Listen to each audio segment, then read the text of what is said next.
Hello friends, wish रेसिपीमध्ये तुमचं स्वागत आहे। आज मी तुम्हाला इथे शेवयाच्या खिरीची रेसिपी दाखवत आहे। इथे तुम्ही बघू शकता एक पॅन घेतलेला आहे मी, त्याच्यामध्ये 2 ते 3 चमचे मी तूप घेतलेलं आहे। तूप चांगलं गरम झालं की आपण त्याच्यामध्ये शेवया भाजून घ्यायच्या आहेत। रेडीमेड पॅकेट मिळतं हे वर्सिमोलीचं, ते आपल्याला घ्यायचं आहे। त्याच्यातलं मी 1 वाटी शेवया घेतलेल्या आहेत त्या अंदाजे। शेवया आपल्याला तुपावर चांगल्या भाजून घ्यायच्या आहेत।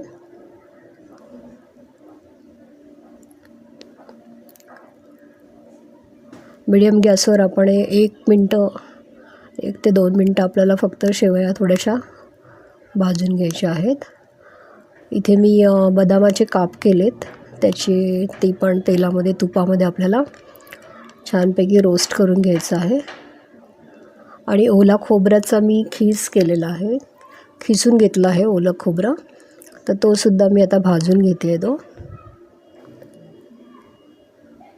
ड्रायफ्रूट्समध्ये तुम्ही काजू, मनुके, पिस्ता तुमच्या आवडीप्रमाणे तुम्ही ड्रायफ्रूट्स खिरीमध्ये टाकू शकता। इथे मी 4 ते 5 वेलचीसुद्धा घेतलेली आहे। वेलची आपल्याला थोडीशी फोडून घ्यायची आणि मग ती आपल्याला नंतर दुधामध्ये टाकायची आहे। दूध मी इकडे गरम करायला ठेवलेलं आहे। 1 लिटर दूध मी घेणार आहे, कारण ही जी मी खीर बनवते ती मला पातळ हवी आहे, जास्त घट्ट नको आहे, म्हणून मी दूध 1 लिटर घेणार आहे। इथे मी 1 लिटर दूध घेतलं आहे, त्याच्यात 4 ते 5 वेलची टाकलेल्या आहेत। 1 वाटी मी साखर टाकलेली आहे, एक पूर्ण फुलपात्र भरून, म्हणजे ती जवळजवळ 150 ग्राम साखर आहे ती। गोडाचं प्रमाण तुम्ही तुमच्या अंदाजाप्रमाणे ठेवू शकता।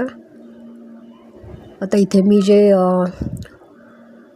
बदामाचे काप, शेवया आणि खोबरं जे भाजून घेतलं आहे ते मी दुधामध्ये टाकणार आहे।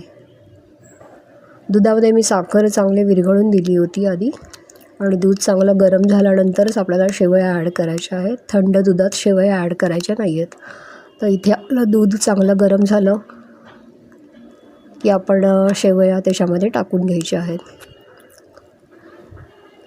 आता या शेवया व्यवस्थित 5 ते 10 मिनटं आपल्याला मंद गॅसवर किंवा मीडियम गॅसवर आपल्याला हे दूध उकळून घ्यायचं आहे। त्याच्यामध्ये शेवया चांगल्या शिजून निघतात, छान होते ही खीर। तुम्ही एकदा ट्राय करा। ड्रायफ्रूट पण तुम्ही त्याच्यामध्ये जेवढे ॲड कराल तेवढी त्याची चव चांगली वाढत जाते। तुम्ही बघू शकता खीर आपली छानपैकी रेडी झालेली आहे। 5 ते 10 मिनटंच तुम्हाला ही शिजवायची आहे, जास्त शिजवायची नाही आहे। त्या शेवया आपोआप त्या गरम दुधामध्ये फुगून येतात आणि छान शिजल्या जातात त्या। तर तुम्ही नक्कीच ट्राय करा। तुम्हाला कशी वाटली माझी रेसिपी जरूर कमेंट करा, लाईक करा, शेअर करा आणि सबस्क्राईब करा माझे चॅनल, जेणेकरून तुम्हाला अशा नवनवीन रेसिपी तुम्हाला बघायला मिळतील। Thank you for watching.